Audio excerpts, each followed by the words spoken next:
All right.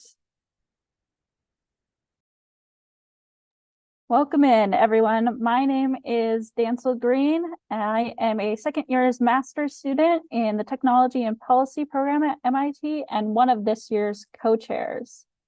Welcome today to the MIT Policy Hackathon.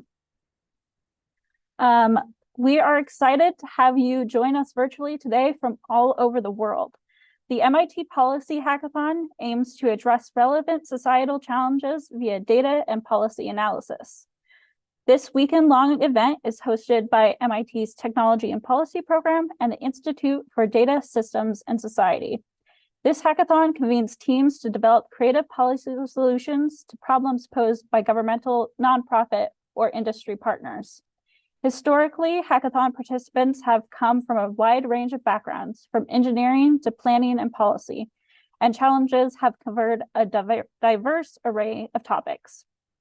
We hope that as you participate in the weekend's events and work on your challenge, you'll be inspired and grow in your skills and abilities. We also hope that you can make meaningful connections with your teammates and other participants. Policy affects our lives every day. Understanding how data can inform how we approach the process of policymaking and help the future leaders present here generate the policy of tomorrow. Hi, everybody. My name's Nathan Engelman-Lotto. I'm a second-year PhD student in the Social and Engineering Systems program at IDSS. I'm another co-chair. First, we would like to thank our sponsors, MIT Energy Initiative, Center for Environmental and Energy Policy Research, MIT Washington, D.C., and Tech Congress, as well as all of the IDSS Alliance and strategic partners. They're kind of who lets us do this event over the years and keeps us going. We would all like to thank Noel, who is we'll introduce in a sec, and TPP, as well as the IDSS faculty at large and staff who support us and have really helped us a lot in getting this off the ground. We'd like to give a special thanks to this year's challenge partners, Development Seed, Cambridge Health Alliance, Veridos, and the Eviction Lab, who have worked with us across these past months to come up with these interesting challenges for all of you to hack this weekend. I'd also like to thank the planning committee who started working on this over the summer and who have tried to bring you the best event they can. Finally, it's kind of you, the participants, who make this the event that it is. It's one thing to build the infrastructure and the challenges in the workshop, which is what we've done, but kind of what animates it and makes it exciting is the energy that you have already shown in the group chat and things like that. So thank you. And then kind of personally, I want to thank Dancel for going above and beyond in helping to organize this. I'm also here not just to give thank yous, but to introduce Noelle Celine, who I mentioned earlier. She is interim director of the Institute for Data, Systems, and Society, and the director of the Technology and Policy program, in addition to running a research group, which focuses on atmospheric chemistry modeling. With that said, here is a message from Noelle.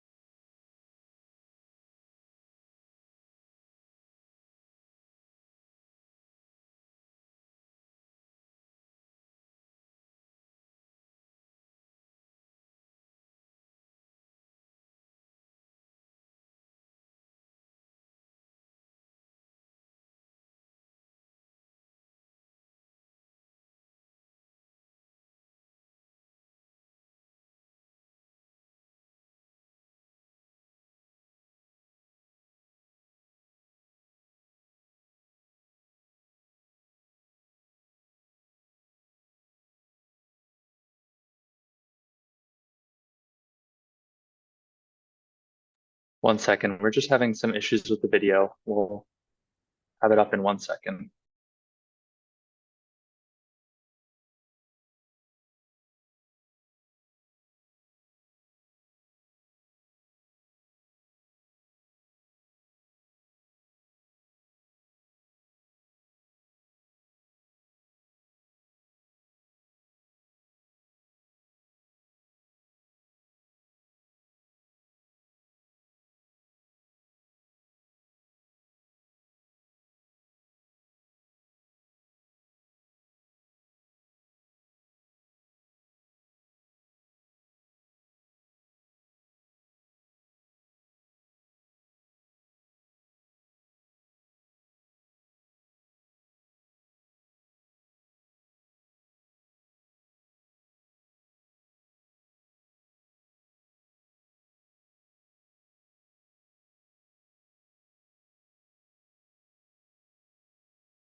Hello, everyone. Sorry about the hiccup there. We're gonna go ahead and move on and hopefully come back to this.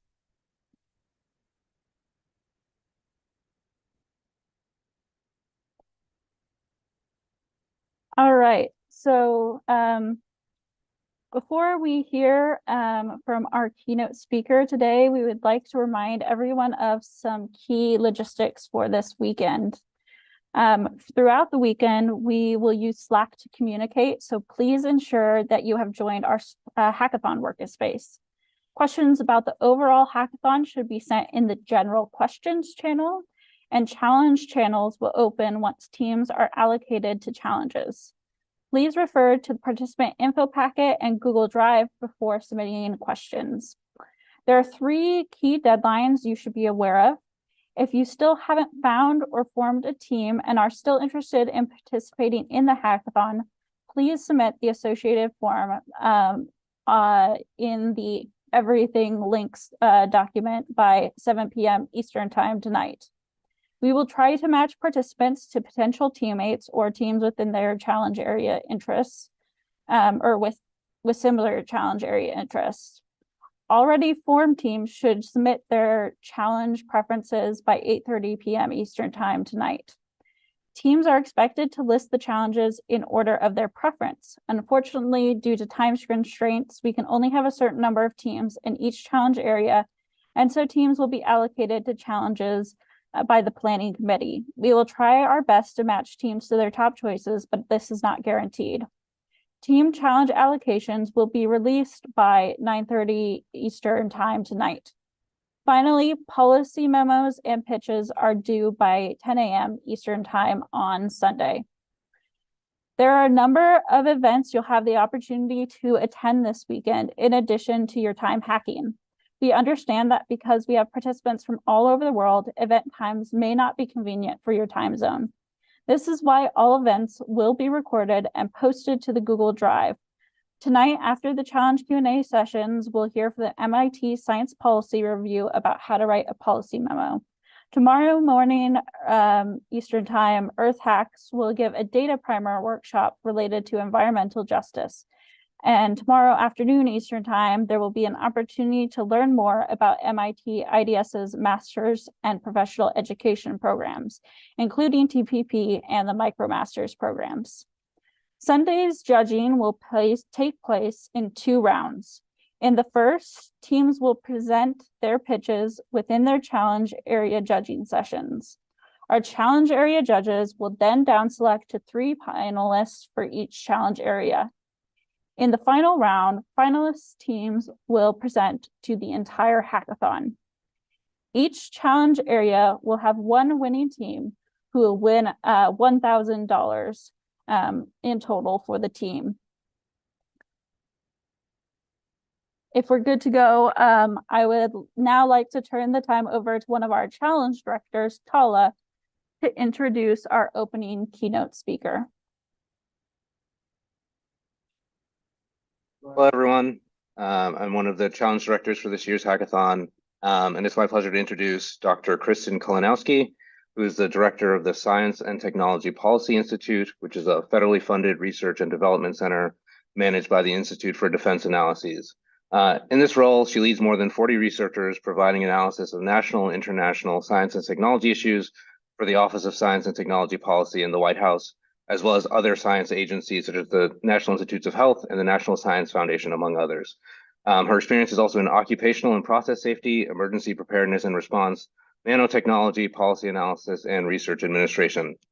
Previously, Dr. Kalinowski was also nominated by the U.S. President and confirmed by the U.S. Senate as a board member and acting head of the U.S. Chemical Safety and Hazard Investigation Board, which is an independent, non-regulatory federal agency which investigates major chemical industrial accidents and makes recommendations for incident prevention.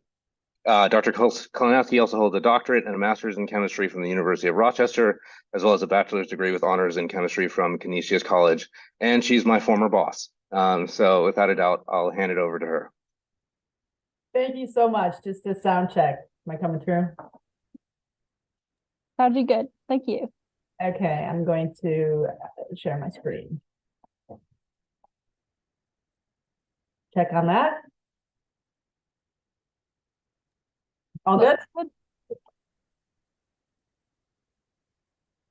Okay, thank you so much, Tala. Organizers, it is really exciting for me to be here to, oh no.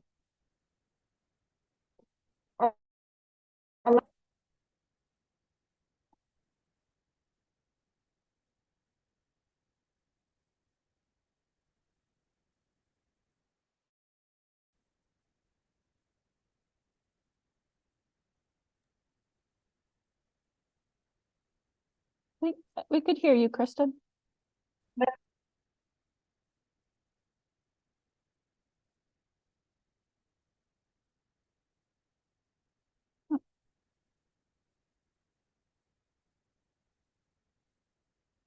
Am I back? Yes, you are back. All right, let's try this again. Sharing screen. Good? Good. Yep. All right, great. Anyway, I'm very excited to be here today. Thank you, Tala, so much for inviting me.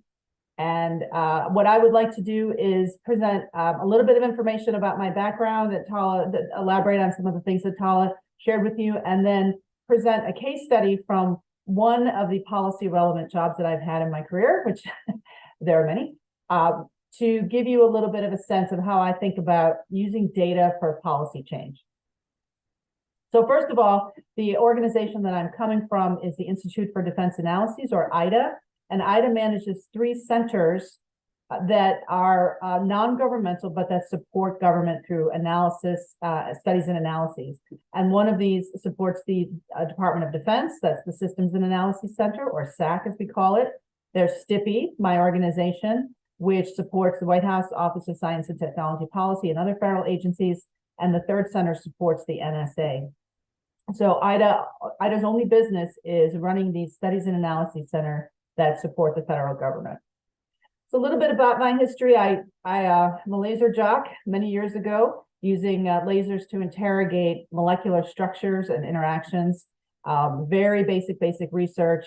I like to say that I spent 5 years alone in a dark room, which told me I didn't really necessarily want to do chemical research for the rest of my life.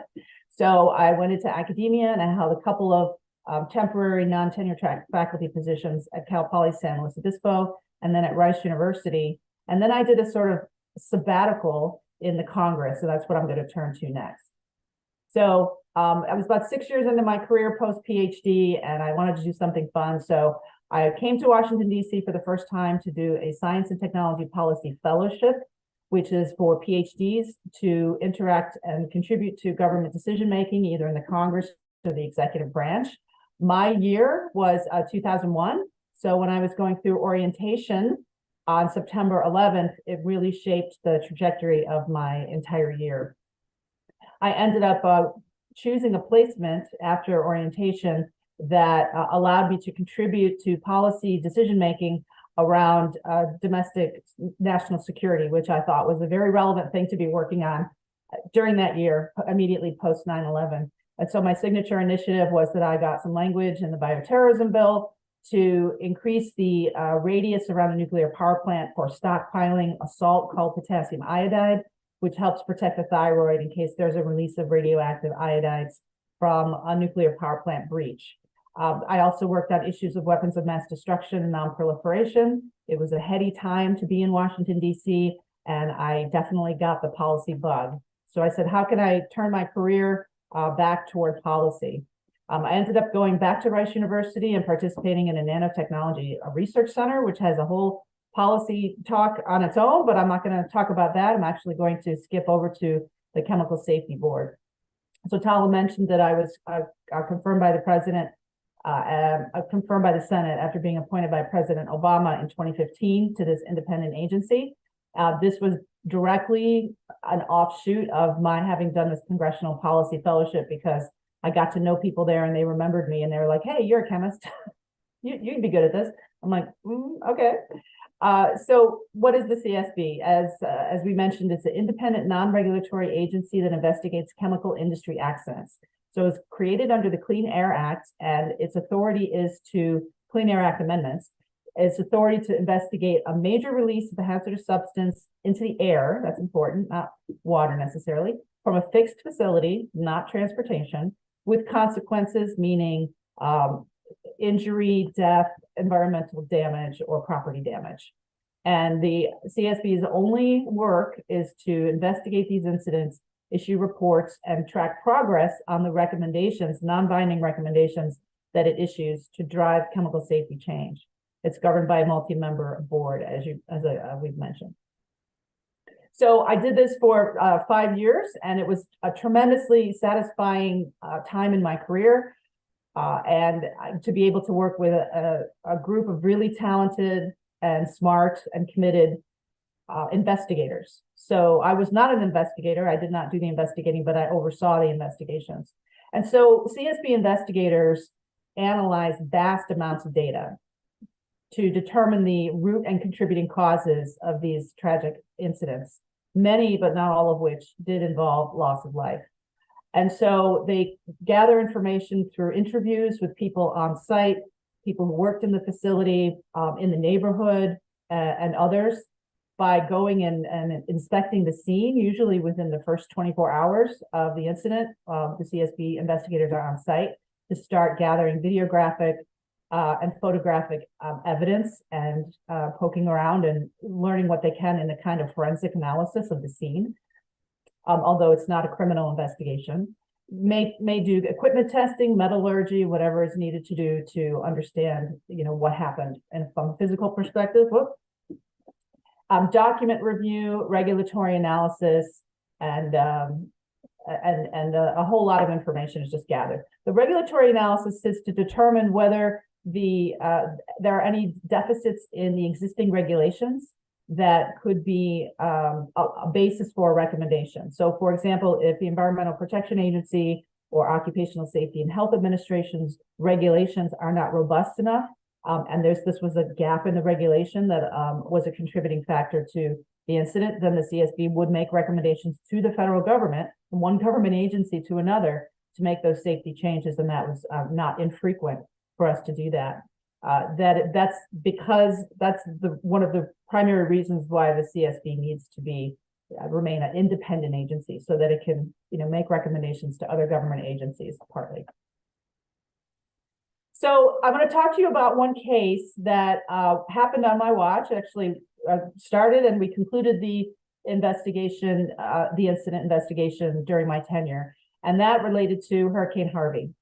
So Hurricane Harvey was a storm of epic proportions, historic storm that hit the Houston area in August of 2017 and resulted in multiple industrial chemical releases into the environment, among many other outcomes. I'm going to focus on one of those releases, one of those outcomes. But generally speaking, it was a massive amount of rain that fell. In 7 days, the Houston area got 80% of the rainfall that it receives in a typical year in just 7 days. So just a massive amount of water. And unfortunately, 72 people lost their lives in the hurricane, and over 300,000 structures were flooded. So the CSB initiated an investigation into this incident, and here's a general guideline. I'm going to turn on, I think my timing, never mind, I'll just do it. His general timeline that I'll walk you through, that's contained in the CSB's report. And this is in lieu of me showing a really amazing 13-minute video that tells the story much better than I will. So what happened was the rain started to fall, and there was this chemical plant that produces a set of compounds called organic peroxides. And these are compounds that need to be kept cold or else they will detonate or explode or catch fire. And so the facility that produces these maintains low temperature warehouses to keep these compounds cold and ships them in refrigerated trailer trucks to its customers. So as the rain started to fall, everybody knew Harvey was coming. Everybody knew it was a bad storm and it was going to be really bad. And so the facility started to prepare. They shut down production and they sent most of their employees home, and they had a skeleton crew called a ride-out crew that stayed on site just to monitor the facility. Rain started falling, and the water level started rising in the facility. And as it started to rise, they became aware that there was a potential issue with the safety of the facility of this equipment that's required to keep these compounds cold. So as the water levels were rising over here on August 27th, they intentionally shut down the facility, these low temperature warehouses, and moved these organic peroxides into the trailers, the refrigerated trailers, so they could keep cold, because they anticipated that eventually the facility would lose power. And in fact, the next morning, the transformers were flooded and they lost power to the entire facility.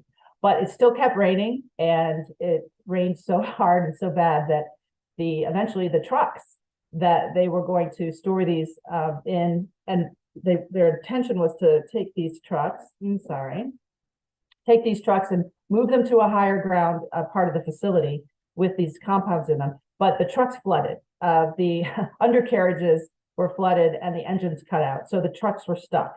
So they had all of these compounds now with no way to keep them cool. They said, we're out of options here. So they let all their workers leave, and they evacuated the community within a 1.5-mile radius of the facility. This was in the middle of, a catastrophic response to the hurricane.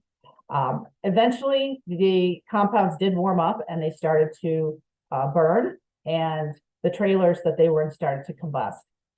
They kept waiting for all of the trailers to catch fire. Eventually, they went ahead and intentionally ignited them just so they could move, get it over with. But this resulted in pretty disruptive evacuation of the community, and there was some exposure by the first responders who were trying to keep things safe. So it was an incident worthy of CSB's investigation. So the investigators did all this work, and they found at a sort of basic level what happened. This is the what, that 4 different layers of protection to keep these compounds cold in a safe state had a common failure mode, flooding, and which indicated a deficit in the company's hazard analysis. So when you have layers of protection, they're not all supposed to fail by the same mechanism, right? You have fail safes, and they shouldn't all be susceptible to the same failure mode. And so, as described in the incident report and in the video, the main refrigeration condensing equipment shown here was flooded up to the level of the red line in the picture. And then after that, they had backup generators powered by diesel. And as you can see here in yellow, the yellow circle, those got flooded. The next layer of protection, if those 2 things failed, which was something they anticipated might happen, then there was a liquid nitrogen system which would pump liquid nitrogen into these warehouses, and liquid nitrogen is kept very cold, so it would cool the warehouses down. But the connections for that liquid nitrogen system were also submerged beneath the floodwater, so they could not access the system when they needed it. And then finally, I already mentioned these refrigerated trailers that you can see them here, stuck outside the low temperature warehouses, waiting to catch fire. So this is the how it happened. Basically, this took us like a day to figure out. This was not difficult to determine what happened here. You had 4 layers of protection. They all failed because all of it was basically too close to the ground. But the CSB wanted to know the why. And there's a concept in process safety called the 5 whys even. Like, you don't stop asking the question why until you go several layers beneath the surface to really get at what are called the root causes. And so the CSB did this by looking at data related to the floodplain map. So this facility where the star is was close to what's called the Adlong Ditch, this blue ribbon here, which is basically part of the bayou system, part of the bayou system that shunts water through the greater Houston area toward the Gulf of Mexico, because Houston floods a lot. And so this was the primary source of the floodwater during the incident. And you can see it's pretty close to the facility. And it shows the facility, this map, which was current at the time, within both the 100-year and 500-year floodplain. So a 100, if you're not familiar with this terminology, a 100-year floodplain means that any given year, there's a 1% chance of a pretty bad flood. And a 500-year floodplain, that means that every year there's a 0.2% chance. It doesn't mean that it's only going to happen once every 500 years. It just means those are the statistical probabilities. So the CSB's analysis went deeper to discover why the company was unprepared for this level of flooding, given the fact that the current floodplain map showed that it was, in a dangerous zone. And there's a lot of good reasons why, but basically it was, we didn't think this would ever happen. We didn't anticipate having 6 feet of water in our plant. Part of that comes from historical knowledge about past flooding in Houston. So I lived in Houston earlier in my life when I was at Rice, and I was buying a house in 2002, and the big selling feature for any home seller was our house didn't flood during Tropical Storm Allison, which had happened the year before. And that was a really bad flood. But if your house didn't flood during Allison, you were like, we're good.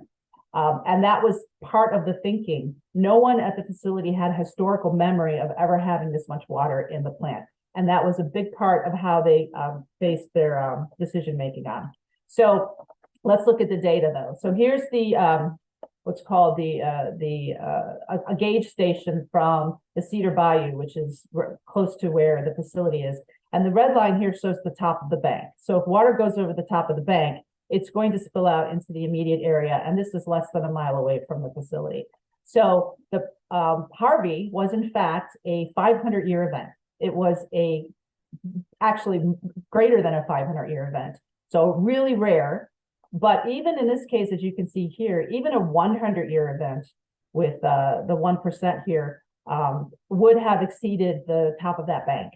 And they're like, oh, maybe it would have cost 6 inches of water, no big deal, right? So they were supposed to be preparing for more than a 1% probability, and even that would have cost them minor flooding. So they didn't anticipate the 500-year event, and Harvey was not only a 500-year event, but even a worse event. Well, should they have?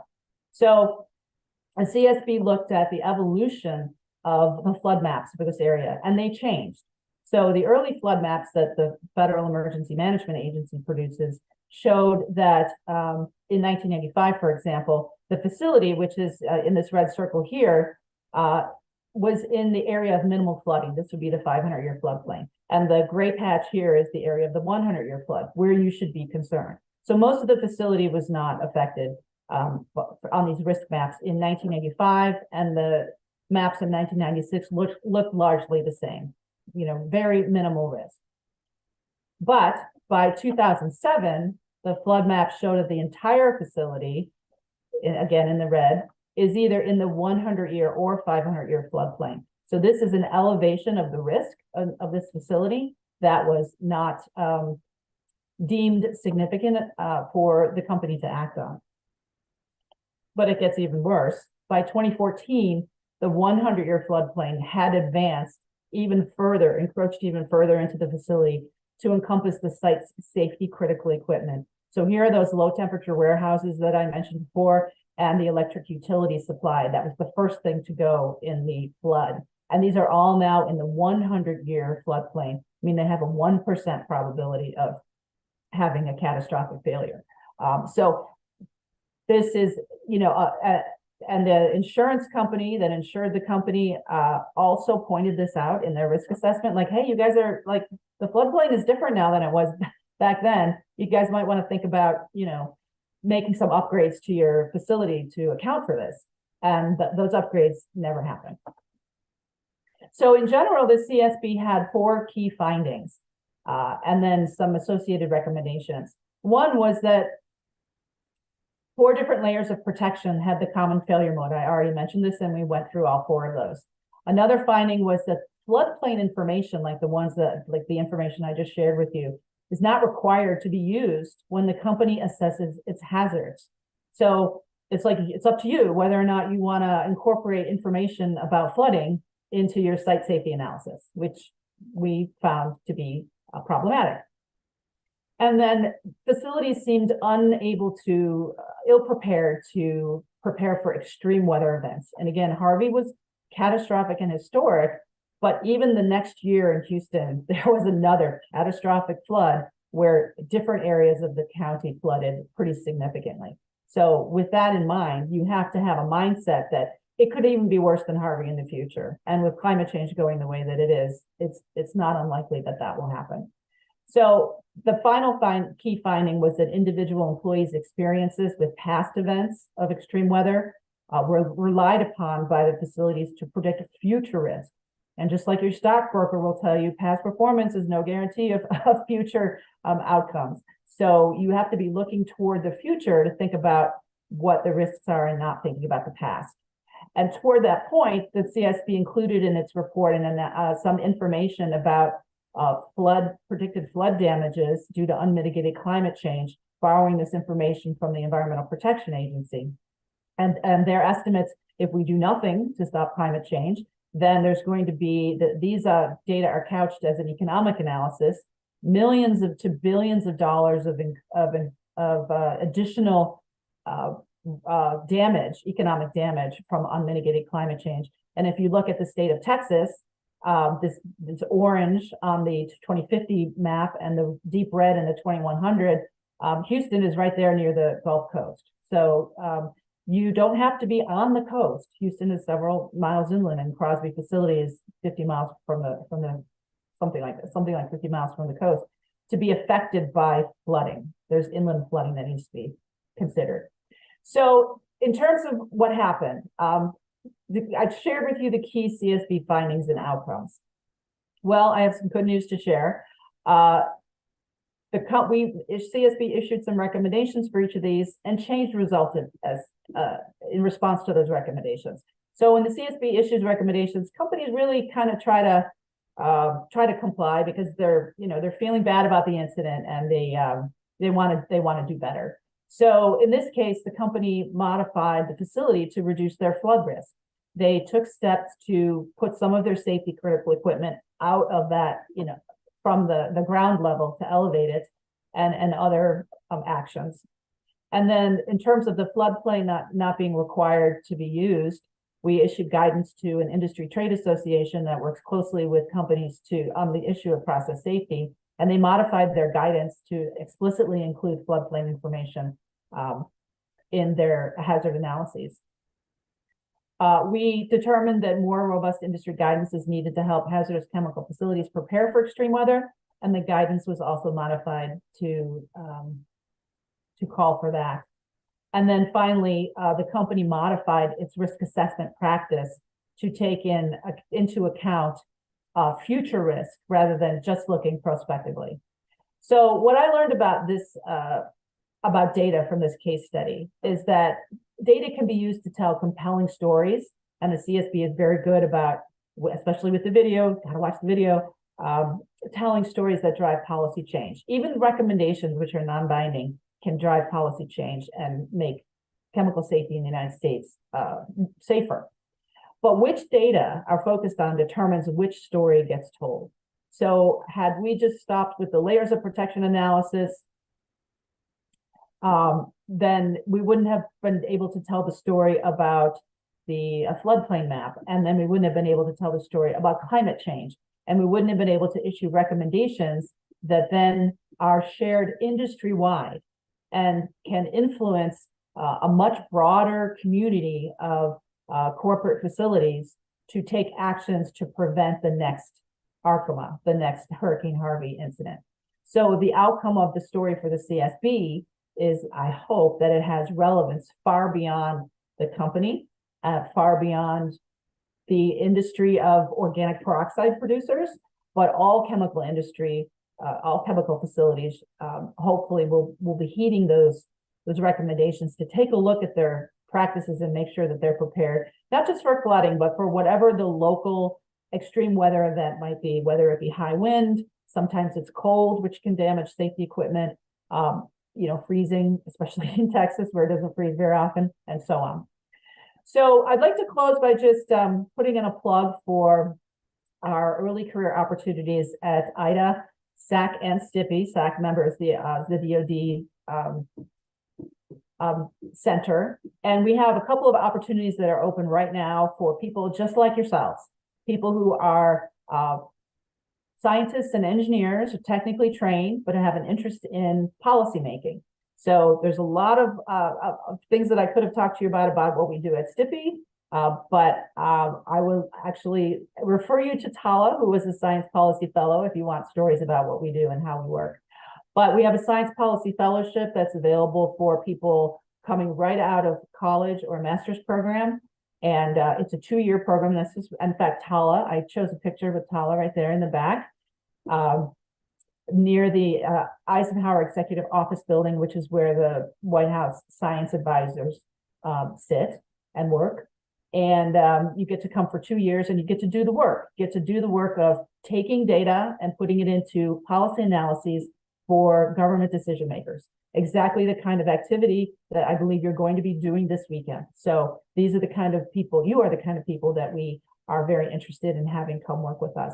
There's also, if you're not ready for a 2-year commitment, or if you're a graduate student now, there's a summer associates program, which is what we call our summer internship for rising seniors and graduate students, 10 to 12 week summer program. You can work at STIPI with me, or you can work at the DoD related center. These are both opportunities are both available right now. You can find them at ida.org/careers under students or recent graduates. There's a special page for that. And I encourage you to think about whether you'd like to do more of what you're about to do and get paid for it. So with that, I will stop and wish you happy hacking.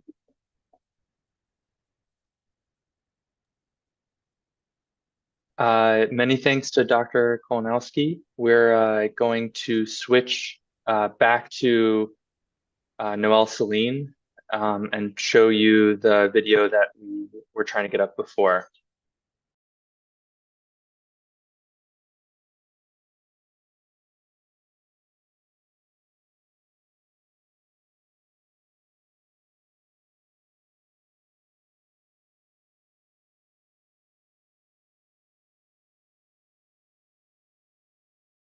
On behalf of the MIT Institute for Data Systems and Society, IDSS, and the Technology and Policy Program, welcome to the 2023 MIT Policy Hackathon.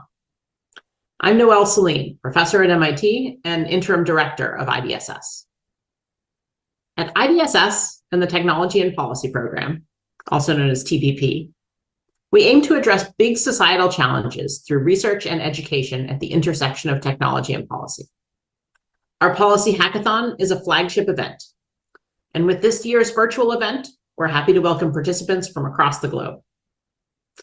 One of the distinguishing characteristics of the MIT Policy Hackathon is that, like much of our work at IDSS, the hackathon builds teams that come from a wide range of backgrounds, from public policy to data science to science and engineering and beyond. The most successful teams are able to work collaboratively across these boundaries, together with stakeholders, and find unique solutions that are useful and implementable and have real-world impact. This is the type of transdisciplinary research that is so much needed in the world today. The theme of this year's hackathon is Hack GPT, Generating the Policy of Tomorrow. We hope that you'll be inspired by the different challenges presented to you this weekend to generate solutions. Our challenges today can help build a better tomorrow, addressing problems like environmental justice, housing stability, human rights, and health equity. You'll work with challenge partners who are addressing these challenges here and now. And we hope that you can provide new ideas, new visions, and solutions that can be implemented for a better tomorrow. I want to say special thanks to our sponsors, both within and outside MIT, to our challenge partners, to the Student Organizing Committee, and to the many others who are volunteering their time by participating as mentors and judges. Finally, all of you are here because you're interested in using data to address large-scale societal challenges related to policy. For that reason, I'd like to invite you to continue to be part of the MIT IDSS and TPP community. You can sign up for the Technology and Policy Program's newsletter on our website, tpp.mit.edu. Click subscribe. Some of you might even want to wish to join us as future students in IDSS's online programs, including our MicroMasters, or come here to campus for our 2-year research-based master's program in technology and policy. For more information, there will be info sessions this weekend, or you can talk with some of the students who are participating in the hackathon. Thanks again for your participation and for your enthusiasm and energy. And good luck with the challenges.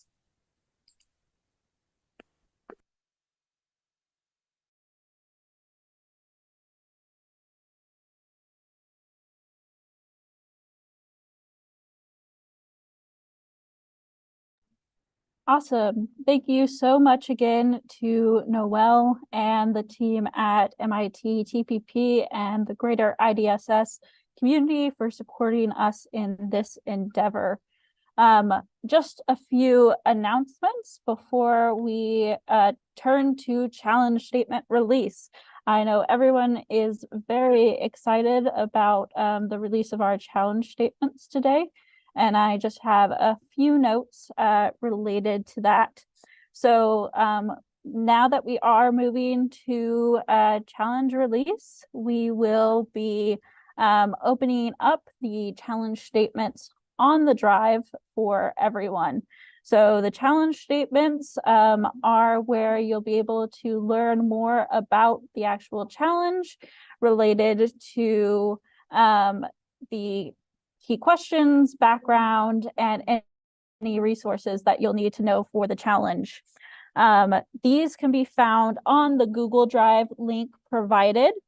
We will also have, after the challenge statement release, Q&A sessions with each of the challenge areas. So you'll stay on this link, this Zoom link, while we go through the challenges.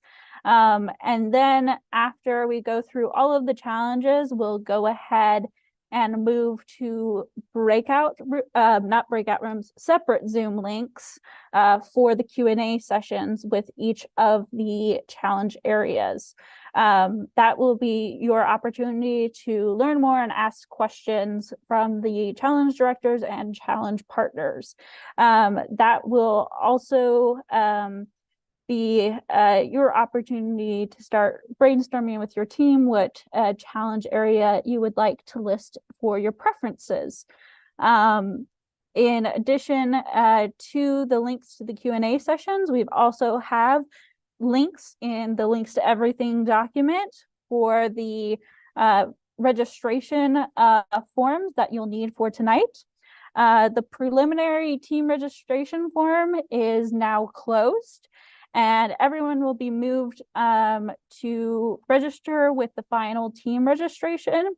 So final team registration form can be found through the links to everything document.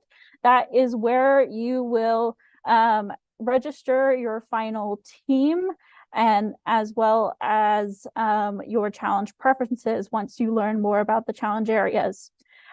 You will also have the opportunity, if you haven't found a team by 7 p.m. Eastern time tonight, to submit an individual registration form. If you submit this form, we will utilize it to potentially match you with teammates related to your challenge areas of interest, or put you on a team that has an open slot. So we're going to go into challenges now, and I'm going to go ahead and share our screen so that we can go into the challenge introductions. Our first challenge introduction today will be space for environmental justice. And that will be introduced by our challenge director, Charisma. Go ahead, Charisma. Hi, thank you so much, Dancel. My name is Charisma McGee. I am the challenge director for Space and Environmental Justice. I'm currently a first-year dual student within the TPP program in IDSS and AeroAstro, studying space and satellites. And we'll be getting into the challenge, but our partner is Development Seed or DevSeed. DevSeed is a technology company that specializes in creating tools and solutions to tackle complex global challenges using geospatial data and open source technology. They're very interested in facilitating collaboration and using their tools as platforms between stakeholders and focusing on crucial areas such as conservation and urban planning. The challenge statement for this hackathon will be focusing on geospatial innovations in water resources. That means focusing on water resource management in the age of climate change and looking at some data-driven environmental stewardship solutions to solve those. A little bit more about DevSeed. They focus on their approach to geospatial data allows for customized solutions addressing regional challenges. And they also promote advocacy and awareness with predictive policy planning. So this is using data and using the science for decision-making as well as promoting open source technology. And their mission ultimately is they believe that innovative analytics and using Earth data can unlock positive outcomes for the planet. They're very big on accountability and transparency, and they want to make this data available to all. For this challenge, it's focused on water conservation and the focus with that for the challenge of the hackathon. Currently, we face a global water crisis and where water scarcity and pollution affects drinking water for 2.2 billion people. The UN World Health Organization says that over 80% of wastewater resulting in human activities, water from rivers and streams and different things are exacerbated by pollution and severe implications, and action is needed to address these global concerns. And the way that we can solve this is through satellite data. That's a different solution. We can look at some satellites in water conservation and our path forward. We can monitor and look at the crisis at hand, but using this data, we can actively find solutions and ensure that they're tailored to unique needs and challenges. And we can take steps towards integrating this EO data and technology into water resource management, not only to address environmental issues, but also to move closer to a world that's clean, where water is a right and not a privilege to others. Yes, this is more along with what we can do in pursuit of sustainable water resource management. It's crucial to highlight the role of advanced tools. DevSeed has the tool of EO API, which they use NASA's Impact Team, Microsoft Planetary Computer, Amazon Sustainable Data, and EO data processing to move forward. They also use code called IAC libraries to promote the scalability and customization. And integrating these innovative tools and strategies, we can enhance our ability and ensuring scalability for the global needs and focusing on water conservation. So this is our challenge statement that we have for you guys. Looking at the challenge and as it extends beyond technology and policy to focus on actionable information and statements. So you'll be using the data that we provide, that was provided by DevSeed, to come up with solutions for the Water Health Indicator Service, and using the tools for EO technology to work and create a solution.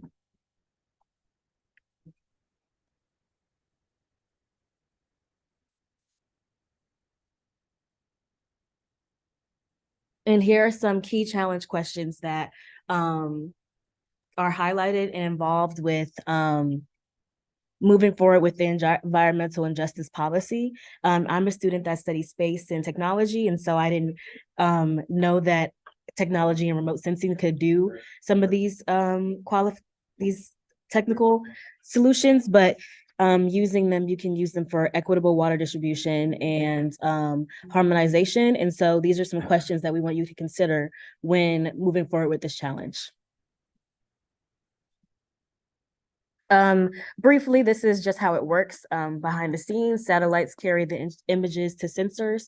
There's global orbiting platforms for the satellites, and this is the NASA IAC data that we were talking about to move forward to get there. So this is just a background on generally how this works and how it goes from satellite to the processing information for the data. And this is from DevSeed itself, just showing their remote sensing process to get this remote sensing data from the satellite and then move forward to see it in the view of the data and systems that we'll be able to analyze in situ to get the water conservation and sustainable effort data. This is just more within how DevSeed approaches using actionable data and analysis, using cloud computing and different tools to process some of the data from the satellites that we saw how the process went for using this imagery. And they also incorporate AI and machine learning, as well as mapping tools and earth mapping to do that. Teams will be able to look at the data that was provided for the challenge statement to focus on how they can provide a solution. I do want to again thank our partner DevSeed for working with us in this challenge, specifically Curie Carini and Dr. Daniel Weissman, as well as all of the places where we were able to get some data for you guys to work through the hackathon on space and environmental justice.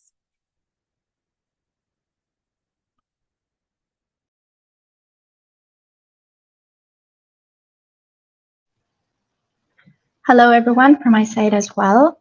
My name is Marilena. I am a first-year student at the Technology and Policy program, and this year I'm serving as the Challenge Director for the Data Systems for Human Rights Challenge.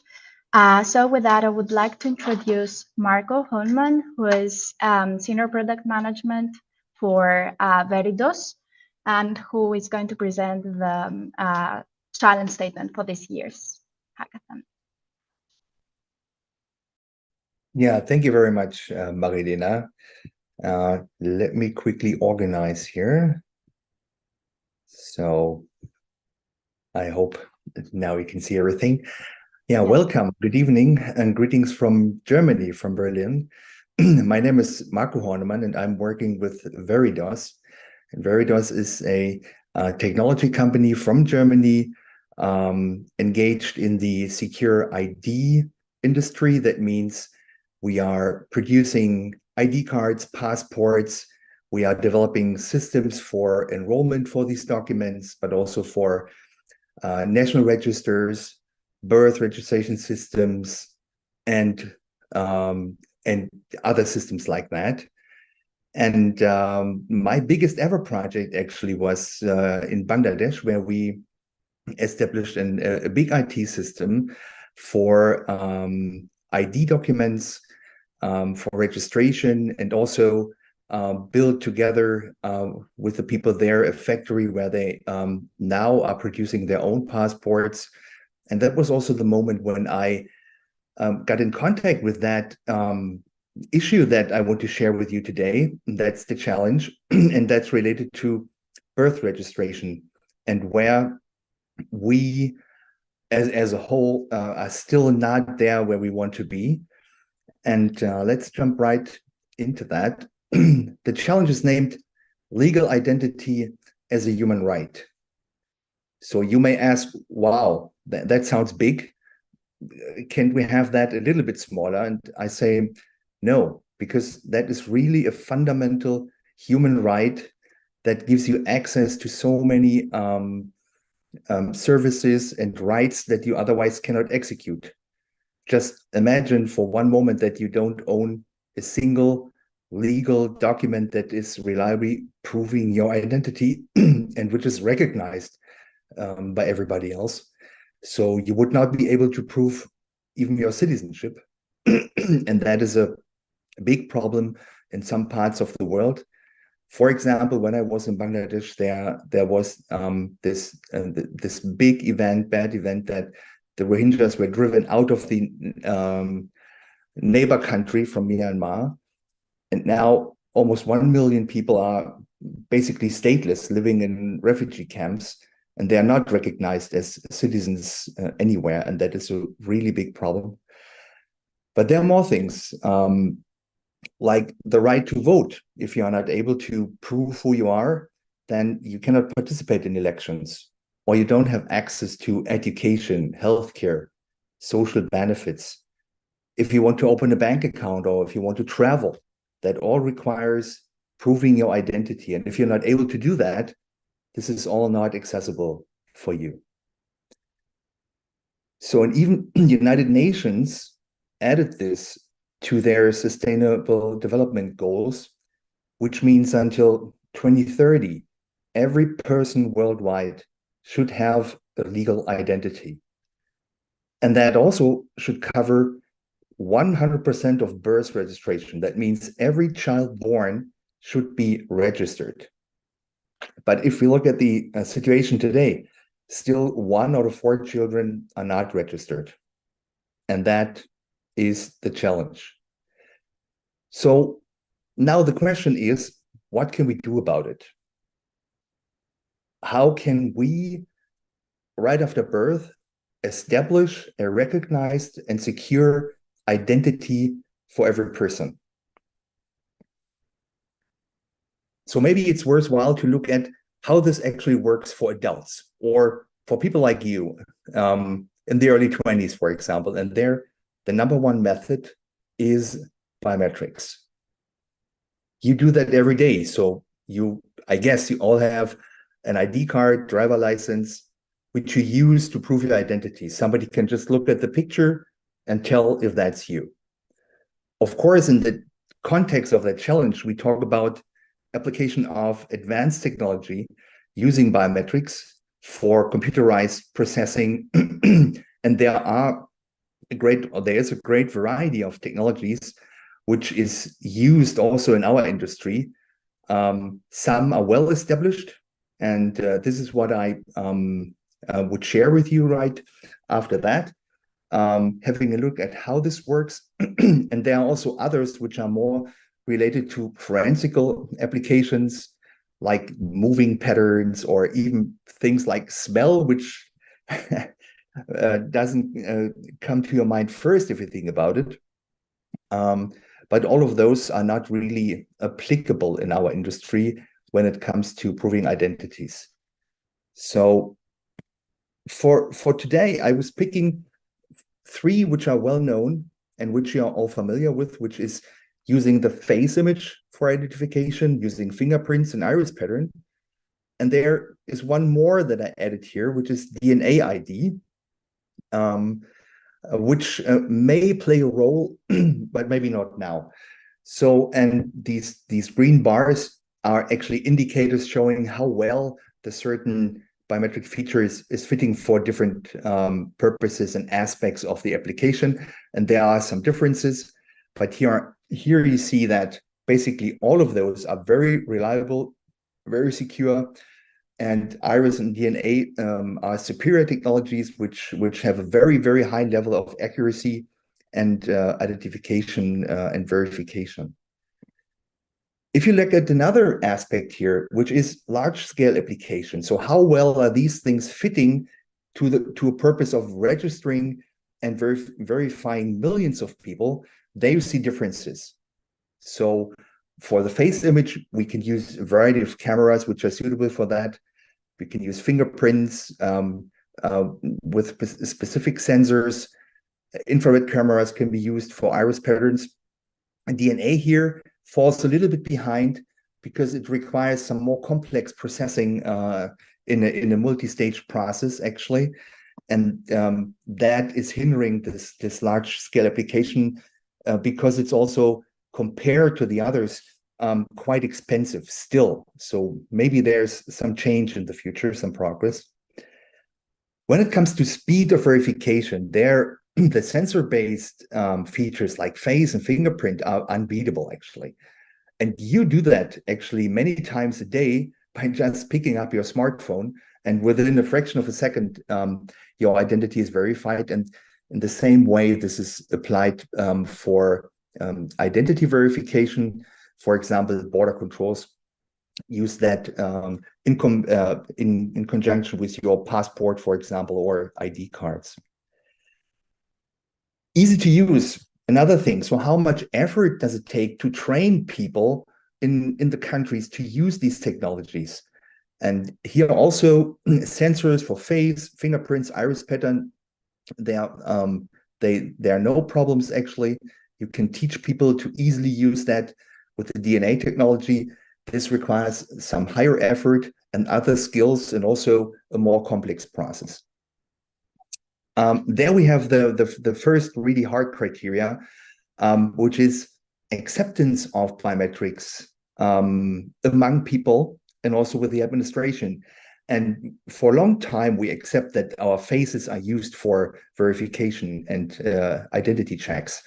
And in the last years, also fingerprint, and now an emerging technology is also iris pattern, which, for example, was implemented by us in Bangladesh, and it's working great. But DNA has really an image problem, because everybody, and probably also you are associating that with crime, with bad things, and that's hindering actually a wider application of that technology at the moment. So bottom line, so I was just talking about application of these things for grown-ups, adults, but what about children, very small children? And here the statement is that the face, finger, and iris is not really suitable for that. So faces of babies are not really as unique as it's required for secure verification. Also, we are changing very much when we grow up. And the fingers of babies are really, really small, and the features are very tiny, too small for the current technologies used to scan those and later on verify that. And with the iris, the fact is that the iris is established actually during our first year and only available after that. So directly at birth, it's also not the technology of choice.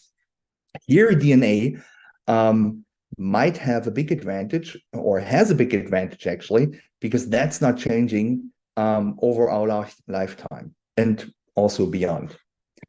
So summary here is every feature is only as strong as the weakest link in its chain. So for applying those for birth registration, we need to look for other opportunities. And how did countries manage this, which have 100% birth registration rates, or even close to?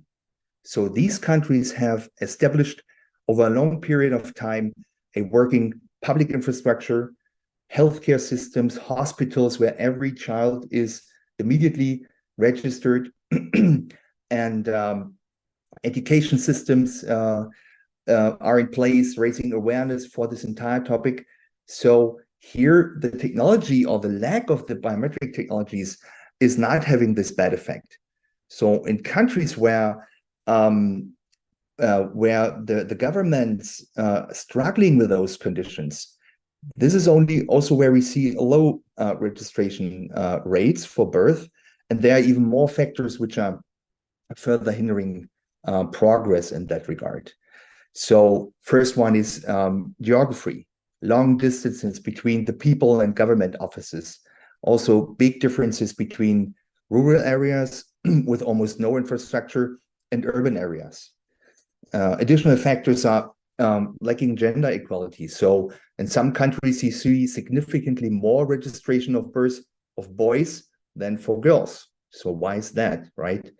And we should not even talk about armed conflicts where almost no civil normal life is possible.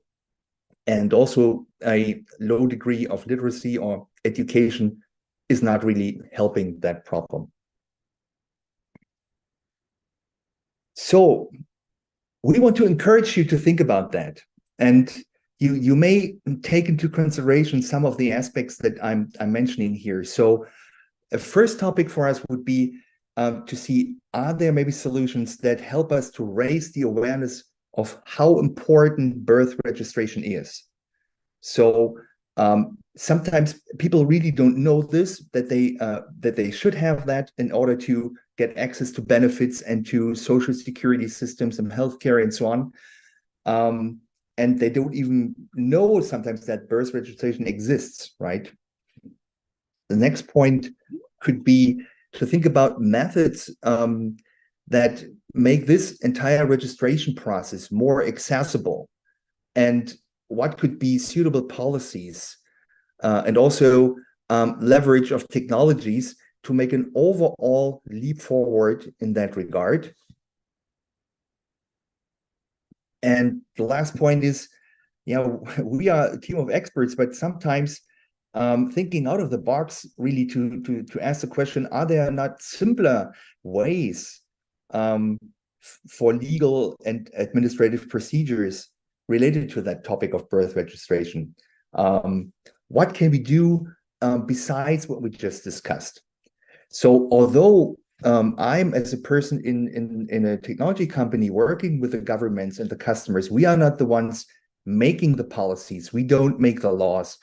But in many projects, we see that the customers are asking us for advice, for recommendations, for ideas how we can do that, so that they can take care of that themselves, right? And that's going to be thrilling this weekend to see what ideas you can come up with. And if you do that, please try to consider the different perspectives that governments have, that technology companies have, and first and foremost, of course, the perspective of the people themselves. So thank you very much. That was my part, and I'm looking also forward to the question and answer. Thank you so far. Thank you, Marco, very much. So I'm passing it over to Tala, who will introduce our next challenge. Thank you. Hi, everyone. This is Tala Babu. I'm a second-year PhD student in IDSS here at MIT, and the challenge director for this year's Housing Challenge. And I'd like to introduce Dr. Carl Gersensen, the lab director at the Eviction Lab, to introduce this year's Housing Challenge. Hi, everyone. Thank you for inviting me here. Excited to be involved in this. So I am director of the Eviction Lab at Princeton University. We were founded around 5 years ago by Professor Matt Desmond. He's the author of Evicted. And the lab was founded foremost to be a repository for data on evictions. Evictions have always been one of the most severe manifestations of our housing crisis in the United States, but they were an aspect of that crisis that were largely overlooked by policymakers and a lot of people in the elite press, academia, and so forth, just because they were so hard to observe and measure. So the lab existed to collect those data because the federal government wasn't doing it. States, counties, cities, no one was collecting this data. So our mission, collect them, centralize them, standardize them, and make them available to researchers as well as for us to do our own research. So the challenge statement here is very central to our lab's mission. We want to increase tenant stability through enhanced rental protections. And the next slide. The main data source that we'll use for this are the eviction records collected by the lab. We have about 100 million court records related to eviction cases, ranging from 2000 to 2018 at the national level. And that's about 48 states in the District of Columbia. Then we also have records from around 2020 to the present for about 1/3 of renter households in the country. We have those for about 10 states and 33 cities. Next slide. So some background on evictions. The lab has published a lot of research, really establishing what a traumatic event evictions can be on the typical person's life. Our core belief is that evictions, I mean, they're obviously a consequence of poverty. I don't think that it surprises anyone that low-income people are at higher risk of eviction, but we have a lot of research linking evictions to poverty, evictions as a cause of poverty. And a lot of people who are, let's say, treading water, living what look like from the outside, maybe a stable life, even if, struggling a little bit, we see that an eviction will just profoundly throw them off that track, and cause them to enter a downward trajectory. I mean, this picture here is something some people call an eviction cairn. And you can always tell if someone's been evicted because all of their material possessions will be piled up on the street outside their house, usually taken off to a dump or something. Especially for anyone, but especially for a low-income family, losing everything that you've accumulated over the years, also losing your identification papers, family mementos, and keepsakes, can be extremely traumatic, while also making it harder to access public services, making it harder to get a job, making it harder to get a loan, and things like that. We have a lot of research linking evictions to poor health outcomes. I think, most straightforward, mental health issues, like eviction is linked with increases in anxiety and depression, but also linked to increases in experiencing negative chronic illnesses like heart disease and stroke, whether that be from increased stress or because it disrupts care routines in your home. Evictions are linked to suicide, and also just to increase mortality across the board. That's some research that we have that's going to be published soon. But people, who are evicted see more than a doubling in expected mortality compared to otherwise similar people who are not evicted. We can link eviction to job loss, right? Of course, people who lose their jobs are more likely to be evicted, but the experience of being evicted can really throw off your performance as an employee, whether it be the stress of going through that eviction, or maybe you have to move further away from your job, further away from the bus line that you rely on to get to work. So losing your home can cause you to lose your job. Evictions can cause hit to credit scores and hit to tenant screening reports, making it harder to rent a new apartment after you've been evicted, making it harder to take out small loans that you might need to stabilize your income, or to start a small business or something like that. For children, eviction, extremely traumatic, can be linked to disruption of education. You can see this in lower test scores, or in school suspensions, and things like that, let alone just like the emotional weight. And also people who are evicted are at heightened risk of physical and sexual abuse, whether that be because they are doubling up on acquaintances' couches, or spending extended times in a shelter or on the street, homeless. So the personal costs of eviction, enormous. Next slide.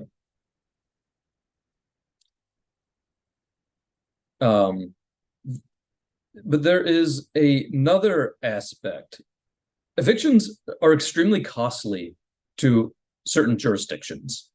This is because people who are evicted are likely to use services like emergency shelter, more likely to use child welfare services. I've heard that in a lot of major cities, children, if you look at pathways by which children enter the foster care system, eviction is usually either the leading or the second leading cause. Inpatient and emergency medical care, right? Especially in the winter, a family being evicted, in the middle of severe weather, or again, a family with a chronic illness being evicted, much more likely to make use of emergency care. Policing costs, eviction is associated with crime. Also, in many cases, sheriffs are sent out to the homes to remove all the tenants' goods, move them, and so forth. So that's expensive. And then court costs. I mean, it's really unbelievable how many cases are processed by certain courts. There are courtrooms that certain judges, who their entire job, day in, day out, is basically rubber stamping eviction cases. Eviction cases often last for 1 to 2 minutes, but judges, it's a full-time job just processing these and, stamp, evict, evict, evict. So evictions are extremely expensive. And also because of the demographic risk factors of eviction. Really three things to think about where evictions occur. Of course, low income, high poverty areas. Also extremely segregated areas. Evictions heavily concentrated, foremost among Black renters, then among Hispanic renters, whereas white and Asian renters are relatively low risk. In a recent paper we published, we found 18% of renters in the United States are Black, but over 50% of evictions filed in this country are against Black renters. And lastly, it's children. The presence of children in a household is a giant predictor of evictions. The point in your life at which you are most likely to experience an eviction is actually between the ages of 0 and 18.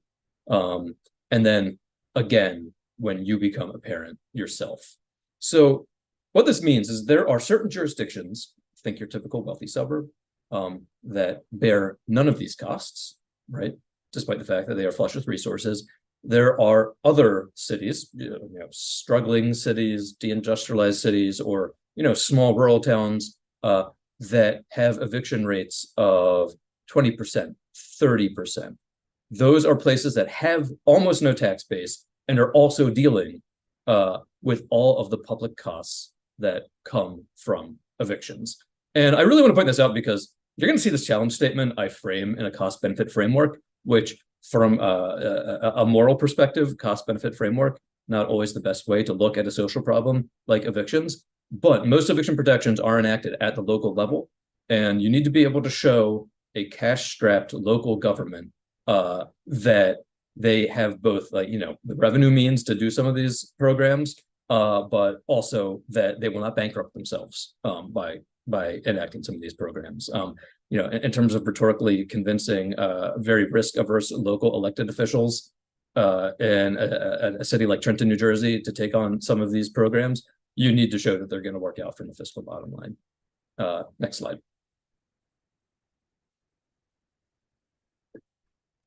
So what can we do about the eviction crisis? I mean, I think that there are three major buckets of solutions, right? You can make housing cheaper, because no doubt evictions are higher where rent burden is higher. So that's like the percentage of your income that goes towards housing. As that gets higher, as it gets above 30%, as it gets above 50%, you see eviction rates go up. There are some extremely low income areas, especially in, say, like the rural South, where people are very poor, but rent is so cheap that they have low eviction rates. But there's plenty of other low income areas where rents are actually surprisingly high, again, like Trenton, New Jersey, more expensive to rent there than you might think. And places like that have severe eviction crises. So one, we can decrease the cost of housing, whether that be by increased supply or by subsidizing housing construction. Two, we can get money to renters. And this has always been done through HUD's Housing Choice Voucher program. But during the pandemic, the Biden administration passed a number of emergency rental assistance programs, and overall about $48 billion was given to renters or to their landlords with the intent of stabilizing their tenancies. Third bucket, and this one is maybe the most complex and amorphous, but changing property managers' business models. We have data that shows that in a city like Tucson, Arizona, 2/3 of evictions are filed by the same 300 property managers year after year. There's another 8,000 buildings in Tucson, Arizona that are responsible for the other 1/3 of evictions. So 2/3 of evictions, the same 300 buildings year after year after year. You can look across the street, like one building is a high evictor, another building's not. They rent to relatively similar demographics. What's the difference? Why does one building have such a different business model? One way of putting it. So how do we alter property managers' business models? One way is hopefully directly by changing laws and regulations in a way that change the way that they approach tenant relations. Another way is by supporting legal service groups and other nonprofits that allow tenants to take advantage of existing laws and regulations. Because if you work in this area very long, you will realize that people are very often not aware of the legal protections that they by right have. You need to be able to go to court and enforce those if you want them. Next slide.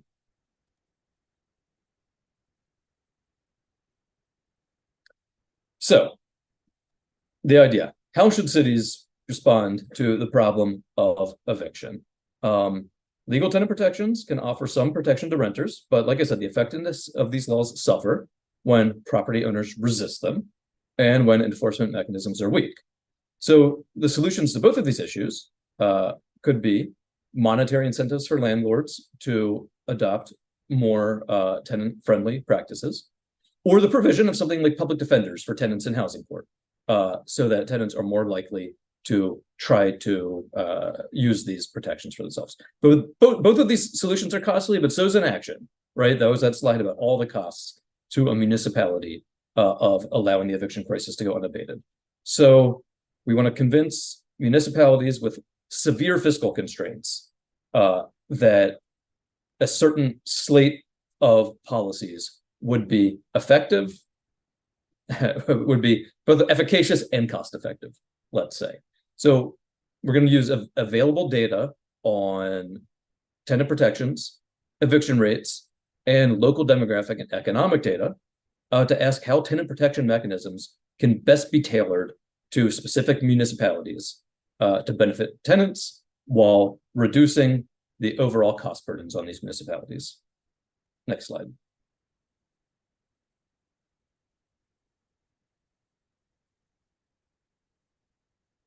And I'm thinking of this in terms of sort of tiered questions. I think the most basic question, what effects do different tenant protections independently or in various configurations have on eviction filing rates? And I think that we need to think about this in terms of configurations, because there might be a law, like let's say a law that a landlord has to wait 14 days between first notifying a tenant that they want to evict before they actually go to court to file that eviction. That might be a very effective legal mechanism, again, if tenants know that it exists and know how to enforce a claim based on that law. So maybe that kind of law is only effective in conjunction with something like a right to counsel program that guarantees a tenant representation in a civil court. Right, everyone knows in criminal courts you have a right to a lawyer. In most jurisdictions in this country, you do not have a right to representation in a civil court like a housing court. Some progressive cities have recently started these programs allowing people to have representation in civil courts, but it's still new. And I think I forgot to emphasize this. Eviction Lab is still new, right? We have only been around for like this data have only been around for 4 years. And a lot of these new programs have only been founded since Eviction Lab was founded. So we are in a complete infancy in terms of evaluating the effectiveness of a lot of these laws. 2, does the efficacy of tenant protections vary based on local demographic and economic context?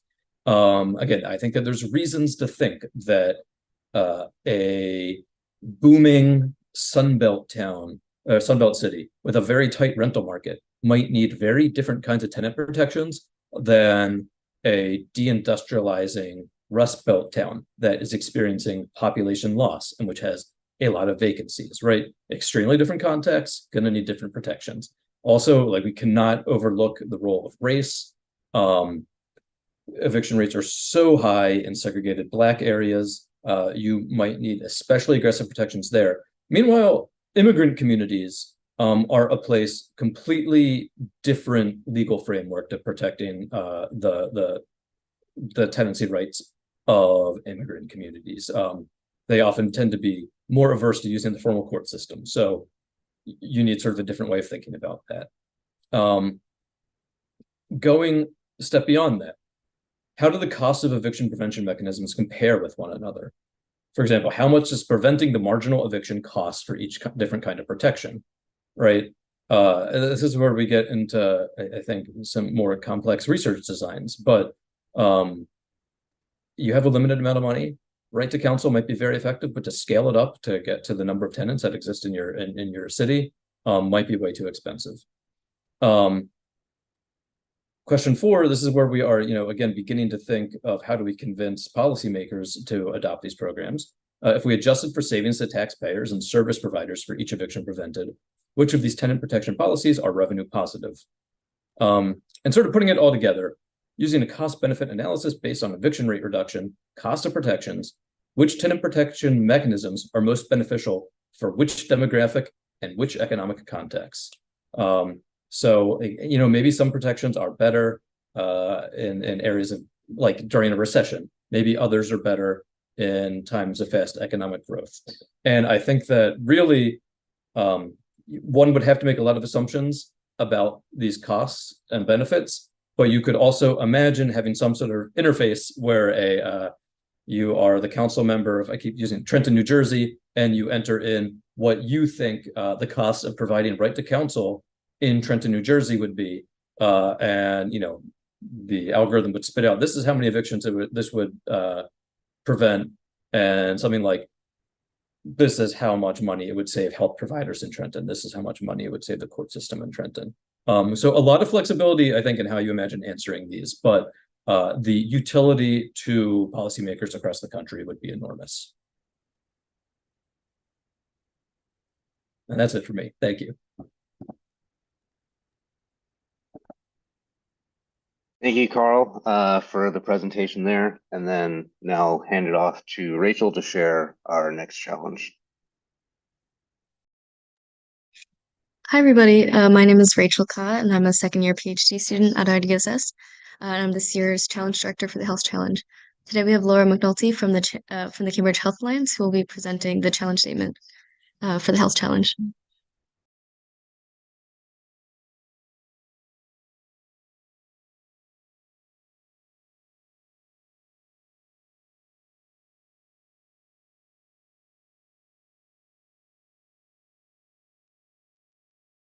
All right. Hi, everyone. Is everyone able to see my slide? Thumbs up. Perfect. Thank you. Rachel, thank you so much for the introduction, and good evening or good day wherever you are in the world to everyone. My name is Laura McNulty. I'm the community health epidemiologist at Cambridge Health Alliance, which is a public safety net health system serving the greater Metro North region of Boston. And I'm here presenting today on behalf of my colleagues from Cambridge Health Alliance, Renee Camerata Hamilton and Roberta Turi-Weiss, as well as our partners, Olga Baldwin from the Worcester Rise for Health and the UMass Chan Medical School, as well as Fiona Danaher from the Mass General Hospital Center for Immigrant Health. So jumping right in, the issue at hand here is that lack of access to healthcare is currently a priority concern for newcomers to Massachusetts. We're seeing this at Cambridge Health Alliance very directly. Healthcare systems are responding to unprecedented growth in the number of newcomers in need of care. And I just want to take a moment to note language here. What do I mean by newcomer? So you might have heard in the news very recently and over the course of the last several months, news sources referring to migrants and the migrant crisis. Now, community advocacy organizations have noticed that this term of migrant has been increasingly co-opted to emphasize transience and connote a lack of belonging, whereas newcomer is a more inclusive term. So we'll be using that term throughout this challenge and throughout this presentation. So why now?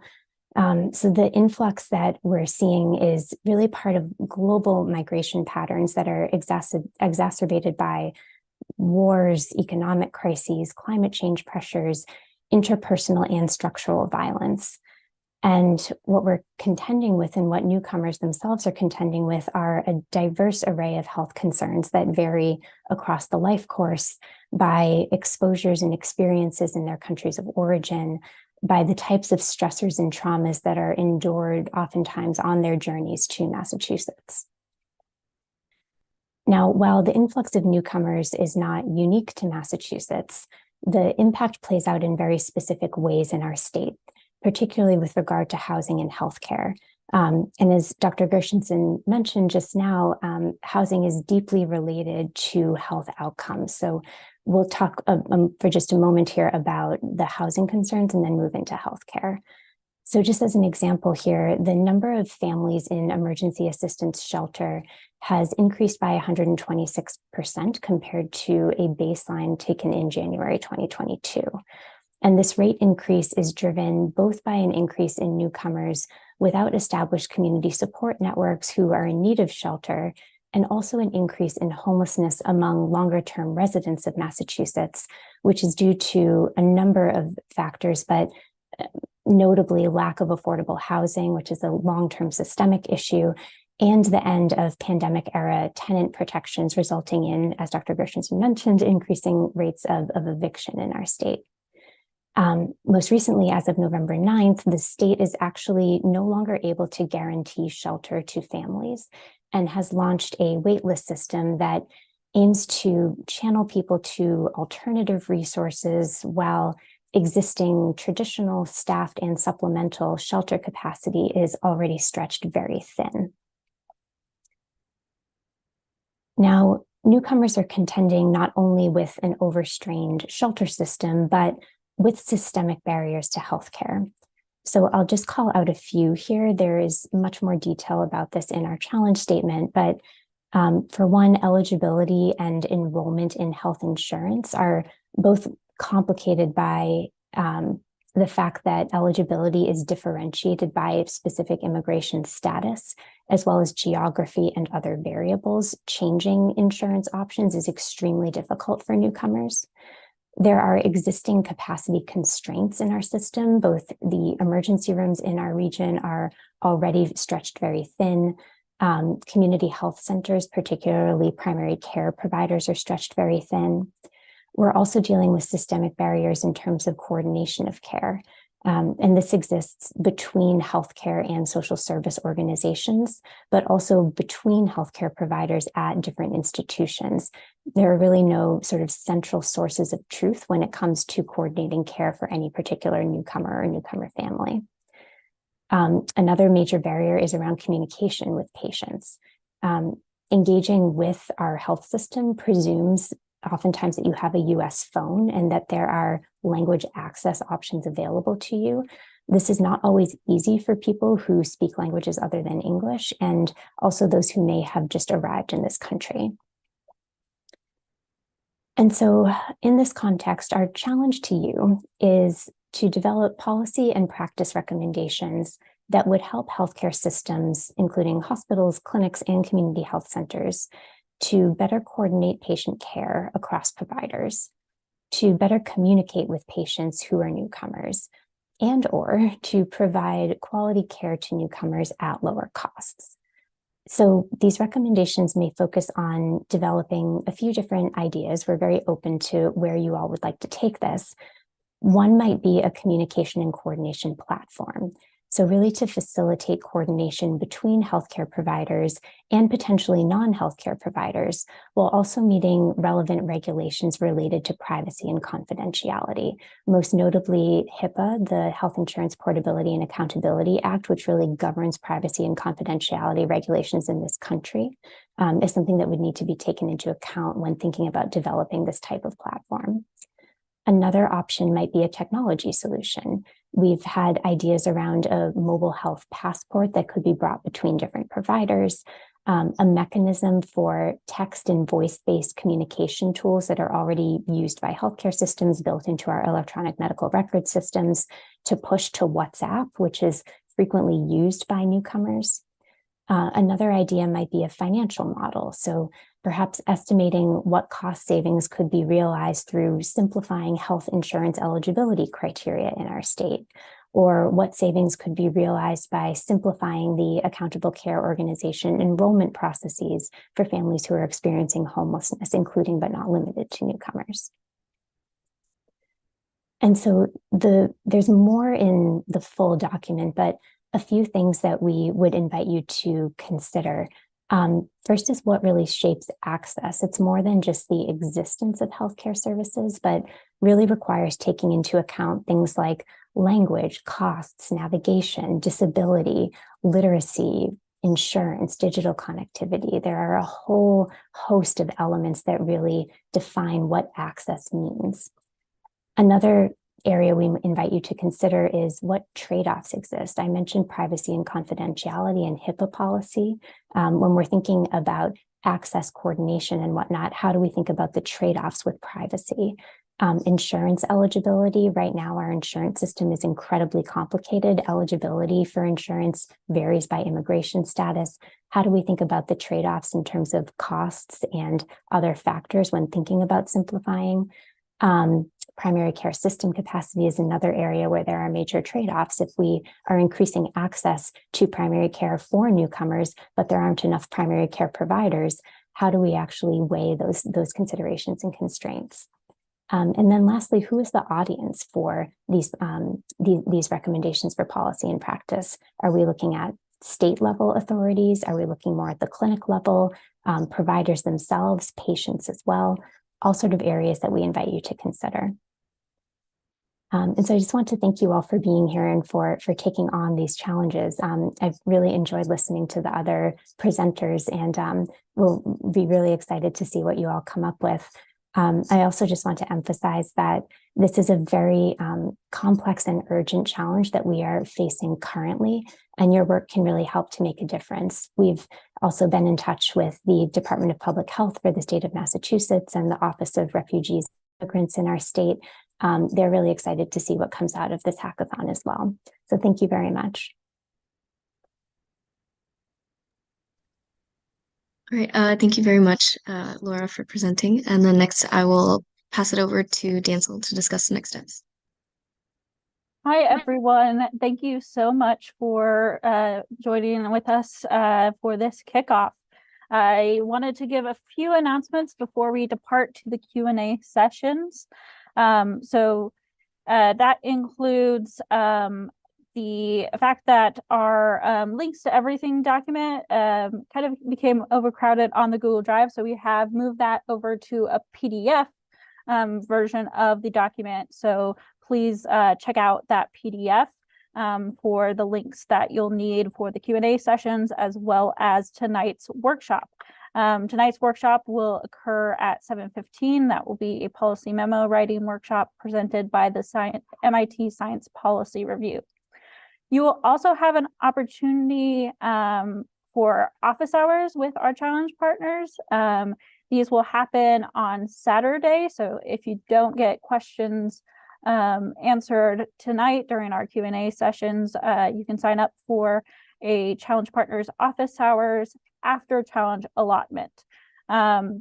Teams, please make sure you register by 8:30 p.m. Eastern time tonight. The form is now open for that. Also, if you have not found a team yet, you are able to submit a form as well for individual registration so that we can hopefully help match you.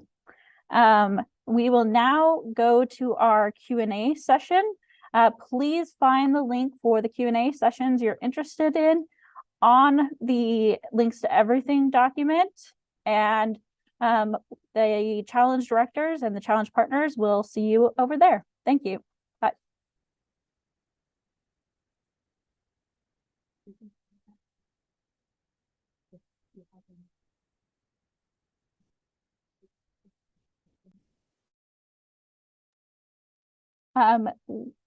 The Q&A sessions are starting now,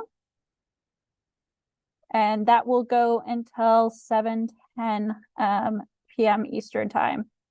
If you have any general questions, you may remain on the line. And for those of you who are asking, yes, the recording will be shared in the Google Drive. Thank you again to all of our speakers and challenge partners.